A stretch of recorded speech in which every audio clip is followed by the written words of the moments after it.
ବହୁତ ଭଲ ମଣିଷ ଥିଲେ ଆଉ ସମସ୍ତଙ୍କୁ ବହୁତ ଭଲ ପାଉଥିଲେ। ବହୁତ କିଛି ମେମୋରି ଅଛି ତାଙ୍କ ସାଙ୍ଗରେ।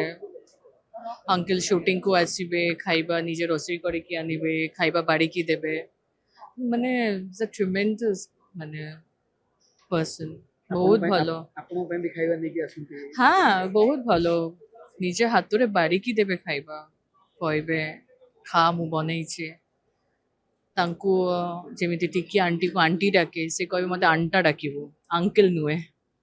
ଏମିତି ମଜା କରିବେ, ବହୁତ ଭଲ ପାଆନ୍ତି। नो ମନେ ପକେଇବେ ତାଙ୍କୁ। ନିଶ୍ଚୟ, ମୁଁ ଆଜି 12 ବର୍ଷ ହେଇଗଲା ମୁଁ ଓଡ଼ିଶାରେ କାମ କରୁଛି ଆଉ ତାଙ୍କର ପ୍ରଥମ ଡେ 1ରୁ ଆଶୀର୍ବାଦ ଅଛି।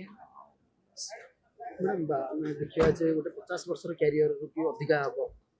ତାଙ୍କର ରିପ୍ଲେସମେଣ୍ଟ ନାହିଁ। ବାସ୍ ବହୁତ ବହୁତ ଭଲ ମଣିଷ। ତାଙ୍କଠୁ ବହୁତ କିଛି ଶିଖିବା କଥା। ଆଉ ଯେଉଁମାନେ ତାଙ୍କ ସାଙ୍ଗରେ କାମ କରିବାର ସୁଯୋଗ ପାଇଛନ୍ତି ସେମାନେ ଜାଣିଛନ୍ତି କି ସେ ମଣିଷ ହିସାବରେ କେତେ ଭଲ ଥିଲେ। ବଡ଼ ହଉ ସାନ ହଉ ସମସ୍ତଙ୍କୁ ସମ୍ମାନ ଦେଉଥିଲେ, ଭଲ ପାଉଥିଲେ। ଯେହେତୁ ମଣିଷଟା ଭଲ ନା, ଯେ ଖୁସିରେ ଯୋଉଟାই ରୋଷେଇ କରିବେ ସେଟାଇ ଡେଲିସିୟସ୍ ହେଇଯିବ। ମରୁଞ୍ଜିଆ ଢାଞ୍ଚାରେ ସବୁ କିଛି ବହୁତ ଆଉ ବହୁତ ଖୁଆଇବାକୁ ପସନ୍ଦ କରନ୍ତି। ସମସ୍ତଙ୍କୁ ନିଜେ ହାତରେ ବାଢ଼ିକି ଦେବେ।